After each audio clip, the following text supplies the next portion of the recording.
Assalamualaikum warahmatullahi wabarakatuh. Halo teman-teman, ketemu lagi dengan saya Septi. Kali ini kita akan membahas salah satu materi pada SKB Guru SD, khususnya fisika, yaitu grafik pada GLB dan GLBB.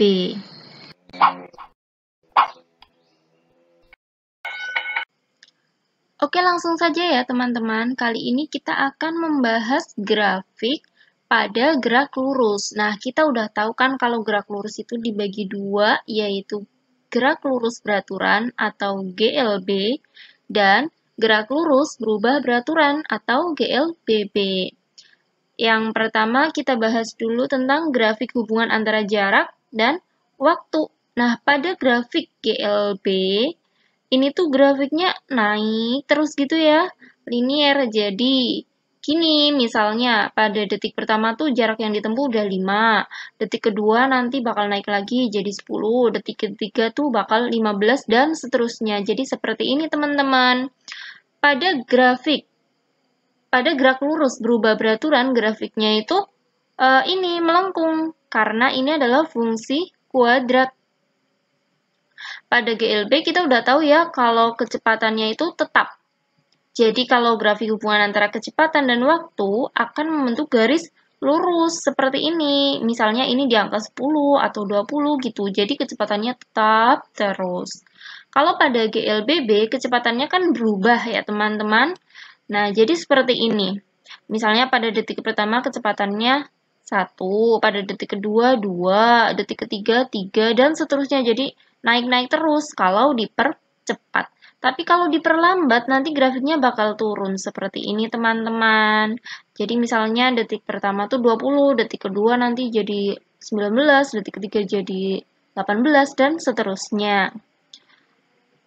Nah, pada GLBB kita udah tahu kan kalau percepatannya tetap ini ya, ingat teman-teman, percepatannya yang tetap. Jadi kalau kita buat grafik tuh kayak gini. Nah, ini lurus terus karena percepatannya tetap.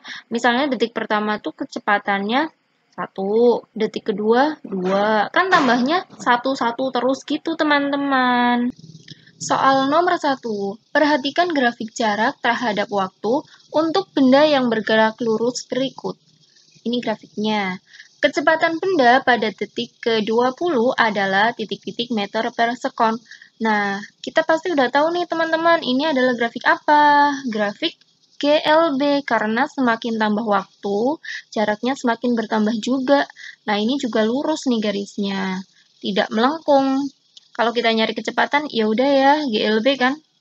Tinggal jarak bagi waktu. Ini 80 bagi 20. Hasilnya 4 meter per sekon. Gitu teman-teman. Soal nomor 2. Perhatikan grafik kecepatan V terhadap T atau waktu ya, untuk benda yang bergerak lurus berikut. Jarak yang ditempuh benda selama 24 detik adalah, nah ini teman-teman, ini kan kecepatan, ini waktu. Kalau selama 24 detik sampai sini ya teman-teman.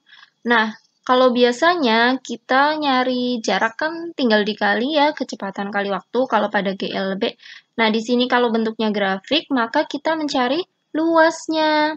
Ini jadi luas segitiga dan luas trapesium. Tapi ingat teman-teman, luas ini segitiganya hanya sampai garis yang ini nih. Sampai garis yang sumbu X-nya, nggak sampai ke sini. Terus luas trapesiumnya ini yang di bawah sumbu X-nya, gitu. Jarak berarti luas. Nanti kita nyari luas segitiga dan luas trapesium. Luas segitiga apa nih? Alas kali tinggi bagi 2. Sedangkan luas trapesium, jumlah sisi jajarnya ya, ini tak tulis A dan B, dikali tingginya terus dibagi 2. Alasnya segitiga nih, alasnya kan segini, 16, tingginya itu yang segini, tingginya 20 bagi 2. Kalau yang ini jumlah sisi jajarnya tuh ini ya teman-teman, segini, itu 24 kurangi 16, 8, terus dan yang segini nih.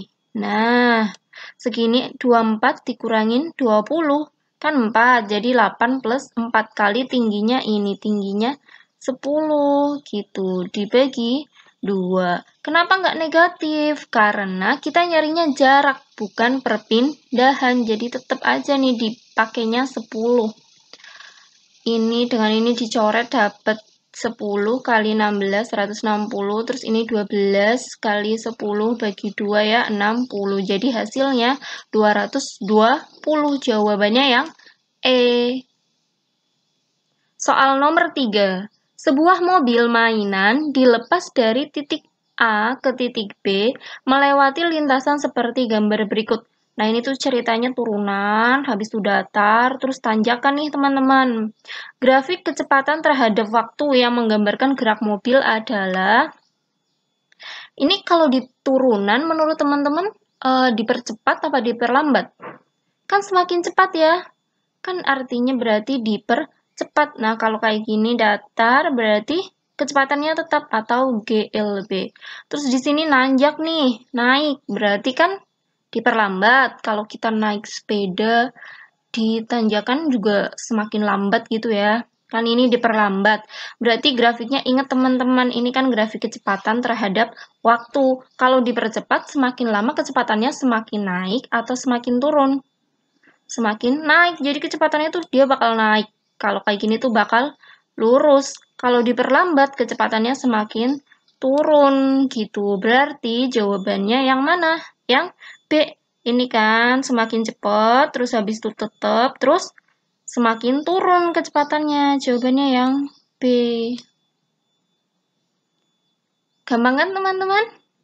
Soal nomor 4. Sebuah mobil bergerak lurus dari titik A sampai titik D. Nah, ini ya teman-teman, dari A sampai D. Dalam perjalanannya, oli mesin menetes dan memberikan pola tetesan di jalan sebagai berikut. Nah, ini adalah pola tetesan olinya. Grafik kecepatan terhadap waktu yang menggambarkan gerak mobil adalah, nah, jadi kalau menurut teman-teman nih, kalau misalnya mobilnya ngebut, itu tetesannya tuh jarang-jarang apa sering atau deket-deket. Tentunya jarang-jarang kan, atau renggang-renggang nih tetesannya. Ini tuh dipercepat teman-teman. Jadi kalau ngebut kan tetesannya semakin dikit ya gitu, jarang-jarang gini loh. Terus dari B ke C, kalau kita lihat ini kan jarak titiknya sama, tuh sama, berarti kecepatannya tetap artinya, berarti GLB. Tadi kan dipercepat kayak gini ya grafiknya teman-teman. Terus kalau misalnya tetesannya tuh semakin ini deket-deket nih, berarti kan mobilnya melambat gitu ya, jalannya semakin pelan. Makanya ini tetesannya semakin banyak, berarti diperlambat nanti turun seperti ini. Berarti jawabannya sama kayak yang tadi ya, yang B gini. Ini dipercepat, terus tetap, terus diperlambat. Gitu teman-teman. Soal nomor 5.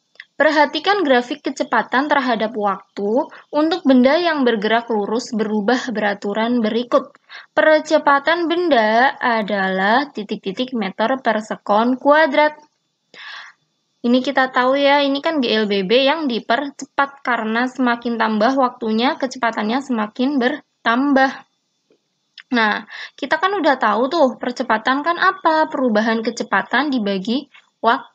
Perubahan kecepatan bagi waktu. Intinya tuh, tambah-tambahnya kecepatan berapa sih gitu.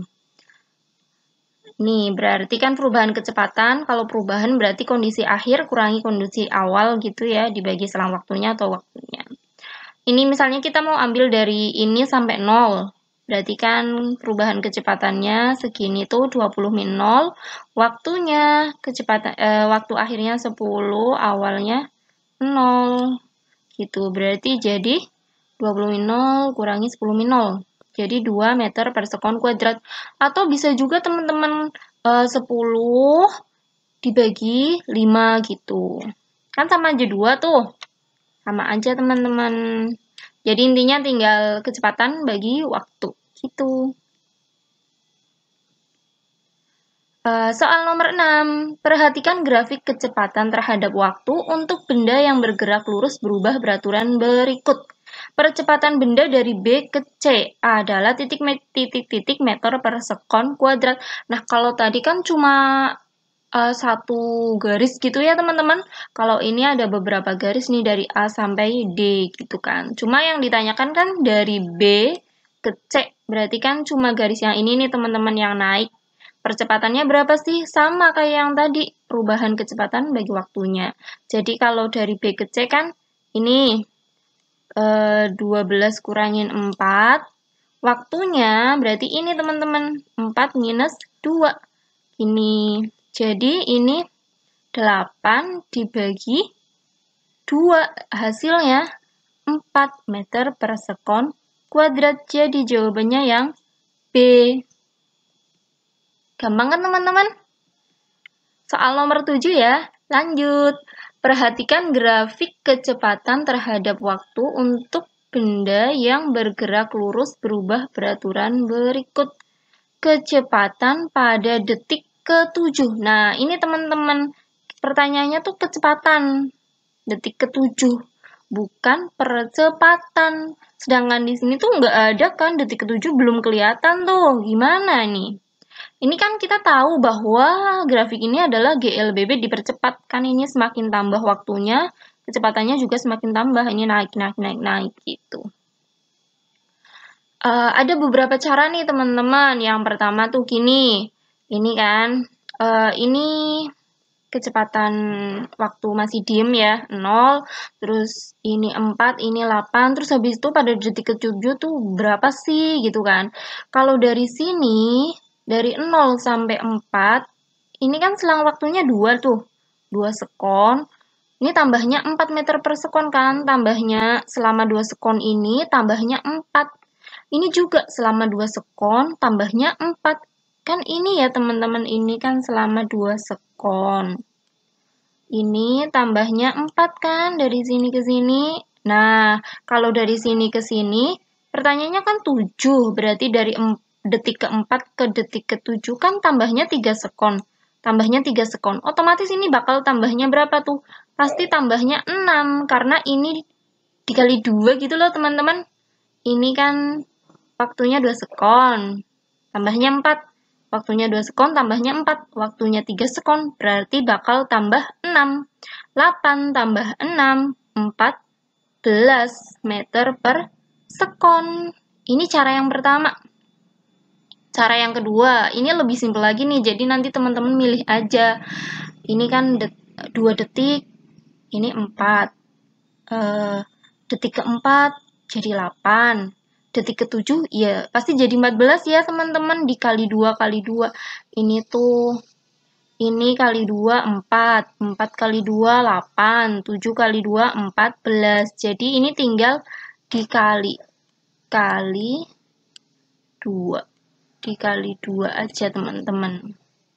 Atau ini cara yang kedua ya, ini cara pertama tadi, cara kedua, atau teman-teman juga boleh tuh pakai cara yang ini. Ini kan percepatannya sama. Nah, percepatan kan perubahan kecepatan bagi waktunya. Kalau kita lihat tuh, yang ini kan 4, ya kan, dari sini ke sini 4, kurangin 0 ya, waktunya 2. Jadi yang ini nih teman-teman, 4 kurangin 0 bagi waktunya kan ini. Sama dengan, kan kita nggak tahu tuh di sini misalnya kita X dikurangi 0 sampai sini ya teman-teman, segini tuh. X dikurangi 0 sama dengan ini di sini 7, misalnya di sini 7 dikurangin 0 segini kan. 7 dikurangin 0. Nah, sama dengan ini 4/2 sama dengan X per 7. Tinggal ini bagi 2 ya, kali X-nya 14. Jadi jawabannya yang E. Boleh pakai cara yang ini, cara pertama, cara kedua, dan ini yang cara ketiga. Kalau aku sih milih cara yang kedua, yang cepat.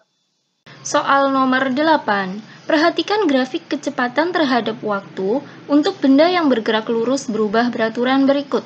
Ini grafiknya ya teman-teman. Jarak benda dari detik ke-4 sampai detik ke-6 adalah titik-titik meter.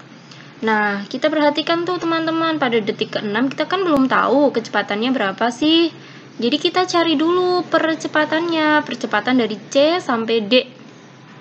Pakai yang nomor berapa? Yang ini kan teman-teman, yang nomor 1. Percepatan itu perubahan kecepatan dibagi selang waktunya. Jadi kalau di sini kita lihat kecepatan akhirnya di sini 0.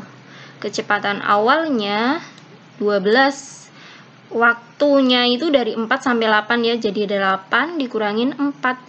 Ini hasilnya min 12 bagi 4 minus 3. Jadi ini artinya mengalami perlambatan 3 meter per sekon kuadrat. Setelah itu kita bisa tahu tuh jaraknya. Pakai yang nomor 3. Ya kan teman-teman? Karena ini T-nya diketahui, kecepatan awalnya diketahui, percepatannya udah dicari kan. Kenapa nggak pakai luas? Karena kita nggak tahu tuh luasnya di sini, kecepatannya di sini tuh berapa. Sebenarnya bisa aja sih, tapi nanti tuh teman-teman harus nyari kecepatannya, habis itu nyari luasnya. Jadi mending langsung pakai yang nomor 3. Jadi nggak ngitung 3 kali, ngitungnya cuma 2 kali. Kecepatan awalnya kan 12. Nah, ya kan di sini 12 dari detik ke-4 sampai ke-6 berarti ini segini itu 2 detik, waktunya 2 detik. Nah, dikurangin karena tadi negatif ya teman-teman, setengah A-nya 3, terus T-nya waktunya 2 kuadrat. Ini 24 ya teman-teman, ini dengan ini dicoret kan dapat 2 ya teman-teman, dapat 2 kali ini 6, terus tinggal dikurangin 18. Jadi jawabannya yang A gitu teman-teman.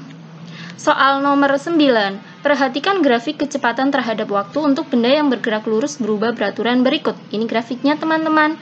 Kecepatan benda pada detik ke-7 adalah titik-titik meter per sekon. Ini mirip dengan soal yang tadi ya teman-teman. Jadi ini buat latihan teman-teman gitu. Nanti kalau misalnya lupa, tinggal diputar lagi tuh videonya yang tadi gitu, diulangin. Ini tuh pakai cara yang 2 jadi 4, terus 4 jadi 8, berarti kalau 7 jadi 14. Yang itu loh teman-teman, jawabannya yang D. Nanti teman-teman hitung aja. Yang nomor 10, perhatikan grafik kecepatan terhadap waktu untuk benda yang bergerak lurus berubah beraturan berikut. Jarak benda dari detik ke-4 sampai detik ke-8. Nah, detik ke-8 belum ada kan teman-teman? Jadi ini tuh cara ngerjainnya sama dengan soal yang tadi, yang soal nomor 8.